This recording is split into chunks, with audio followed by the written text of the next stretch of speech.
Lembre-se da última vez que nós falamos, que tomamos essa surra aí do leão e que nós tínhamos duas coisas que tínhamos vantagem sobre eles, que era a emoção e a comunicação, e nos propusemos a reforçá-las. Quanto à emoção, vocês lembram, torno a repetir pela importância, o amor, perdão, a compaixão e a gratidão. O amor, a gente não consegue ensinar ninguém a amar. Compaixão, também não há modo de se fazer isso, a não ser com algumas questões espirituais que cada um desenvolve ao seu bel prazer. E a mesma coisa com a gratidão. Quanto ao perdão, eu vou contar uma história para vocês que me fez pensar que é possível a gente metodizar o nosso perdão. Estava eu saindo de um supermercado que tinha um estacionamento muito estreito e que a gente era obrigado a ou entrar de frente e estacionar em 45 graus dos dois lados, ou entrar de ré para sair mais facilmente, mas também era complicado isso tudo. Eu, por preguiça, sempre entrava de frente e depois ia saindo de ré, tomando conta com as laterais, porque tinha carros estacionados, e tomava conta do retrovisor da direita, do retrovisor da esquerda, para não bater naturalmente nos carros que estavam estacionados.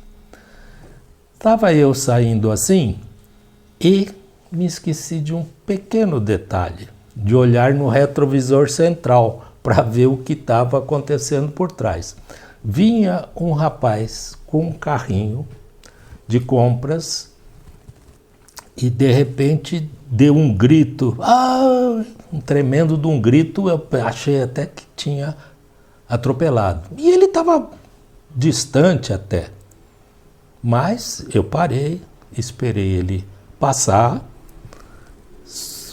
e na passagem ele me faz uma beleza de um comentário. Seu velho barbeiro, por que não caçam as cartas desses velhos? Por que esses velhos não ficam em casa? E eu, todo chateado com a situação, apenas fiz um gesto para ele, me desculpando, e ele passou e eu fui embora. Chega à noite, quem disse que eu conseguia dormir por causa daquela situação? Isso daí acontece o seguinte, o Dr. Schreiber, David Schreiber, eu me lembrei disso porque eu não conseguia dormir, que ele cita no livro dele os grandes traumas e os pequenos traumas. Os grandes traumas são aqueles de perda de ente querido, de separação. E os pequenos traumas são esses que a gente toda hora tem no trânsito, uma buzinada que nos incomoda, um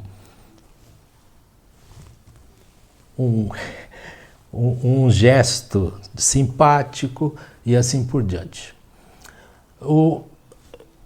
Eu me lembrei do Dr. David, que ele usa um método para esses grandes traumas. Eu falei, poxa, eu não estou conseguindo dormir, deixa eu ver se eu pratico o que o Dr. David preconiza.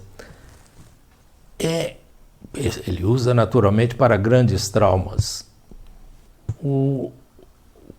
Quando nós respiramos, profundamente e soltamos lentamente, nós conseguimos uma melhoria da nossa mente por causa do efeito de liberação de substâncias parasimpáticas. Eu faço isso frequentemente quando eu estou sem sono. É preencher, segurar, chama manobra de Valsalva, conhecida há séculos. E depois eu solto lentamente. Eu faço isso, fiz naquele dia, com essa situação que eu vivia, mas nem assim eu conseguia dormir. Aí eu lembrei do Dr. Schreiber e que ele usa um método chamado EMDR. E de eye, M de movimento, D de dessensibilização em português e reprocessamento. Como que funciona isso? Quando nós estamos dormindo, isso é bem estudado nas polissonografia, que é feita para ver os defeitos do sono. E os nossos olhos se movimentam para um lado, para o outro, enquanto nós estamos sonhando. Isso se dá mais ou menos 45 minutos durante o sono. A interpretação disso é que nós temos do lado, não sei mais que lado que é, mas de um lado do cérebro nós temos armazenadas as experiências antigas e do lado esquerdo as experiências recentes. E o cérebro procura tentar explicar a situação que está nos afligindo baseado em experiências antigas. Aí eu me lembrei, então vamos tentar fazer isso. Eu juntei com uma outra técnica que é de um livro que chama Mais Platão e Menos Prozac, que eu não trouxe aqui agora para mostrar para vocês. Mas é o seguinte, a primeira parte é um movimento pendular, como se fosse uma hipnose, e quem está fazendo o processo, que está ajudando no processo, fala assim, o que está te incomodando? Pronto. Aí você fala isso, que às vezes nem era aquilo que você esperava. No meu caso, não precisava fazer isso, porque eu já sabia o que era. Era o cara que tinha me chamado de velho barbeiro. Então, descoberta a primeira fase, é descobrir o que está te incomodando. A minha pulei porque eu já sabia o que estava acontecendo. A segunda fase é porque você tem que movimentar. Como eu não tinha ninguém para me ajudar, tinha um quadro no meu quarto e eu ficava olhando da moldura direita, moldura esquerda e ficava, enquanto fazia isso, pensava nas fases que tinha que ser feito. A segunda fase é descarregue toda a sua emoção. Que cara, puxa vida. Vai me falar que ele não tinha também aquela dificuldade quando ele manobrava lá? Não podia ter a consideração, ainda mais me chamar de velho. Poxa vida, filho da puta, desgraçado. Você descarrega tudo que você tem que descarregar. Quando você se dá por satisfeito de ter descarregado todas as suas emoções, você respira fundo, para por uns 10 segundos e solta com um bico da boca como para sair bem devagar. até não aguentar mais. Para uns 10 segundos e respira novamente. A terceira fase é a seguinte. Onde foi que eu errei? Os psicólogos chamam isso de racionalização. Que seja, mas é um método que nós estamos usando para racionalização. Bom,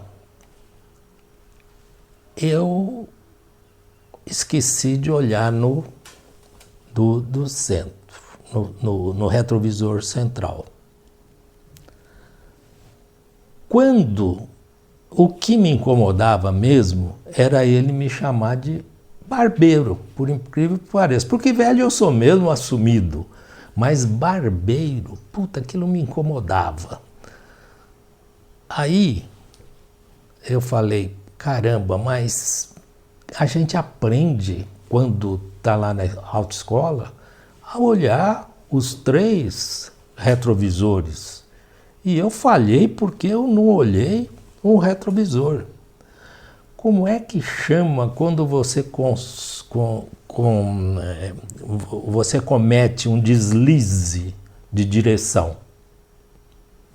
Barbeiro. Popularmente é barbeiro. Então, ele não estava tão errado assim, tá certo? Podia ser que não precisava dar aquele grito que ele deu, você sempre dá um desconto para a situação. Não precisava dar aquele grito que ele deu, não precisava ser tão teatral, não precisava ser tão enfático, podia até relevar um pouco em consideração ao velho que ele tanto preconizava, mas barbeiro, foi barbeiro.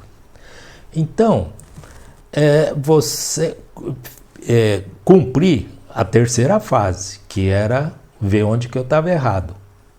O que faz? Exercício respiratório. 15 segundos, etc. e tal, do jeito que nós falamos. Última fase. Vamos nos colocar na posição dele. Na posição dele. Pô, eu estou indo com o meu carrinho. Estou vendo que vem um cara que está vindo descendo. O que eu vou fazer? Eu vou ter que chamar a atenção dele. Então, ele gritou. Tá certo. Talvez não precisasse gritar com aquela força, mas eu gritaria também. Quando ele passou com o carrinho do meu lado e me chamou de velho barbeiro, por que não, né? Que eu teria falado para ele se fosse eu que tivesse que passar lá? Com certeza, pelo minha característica, pela minha personalidade, eu não teria xingado ele de alguma forma.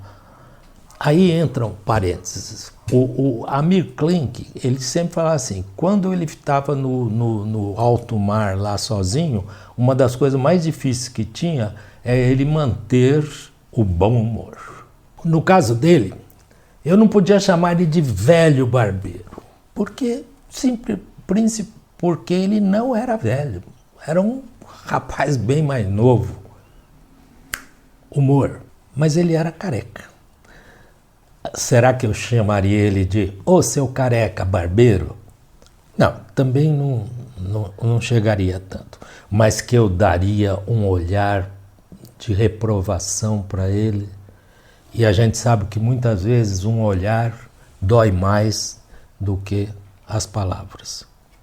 Bom, fiz essa parte, só daria o olhar. Então, exercício respiratório, fiz mais uns 3 exercícios e dormi. Então eu chamei isso de exercício do perdão. O que o perdão faz de bom? Ele faz bem para quem é perdoado? Muito pouco. camarada lá nem deve ter lembrado mais daquela passagem, deve ter dormido satisfeito, tranquilo. Eu que não conseguia dormir. E com o perdão, eu consegui dormir. Então, o perdão é bom para quem perdoa, muito mais do que para quem é perdoado. Na próxima vez eu quero falar com vocês sobre comunicação. Obrigado.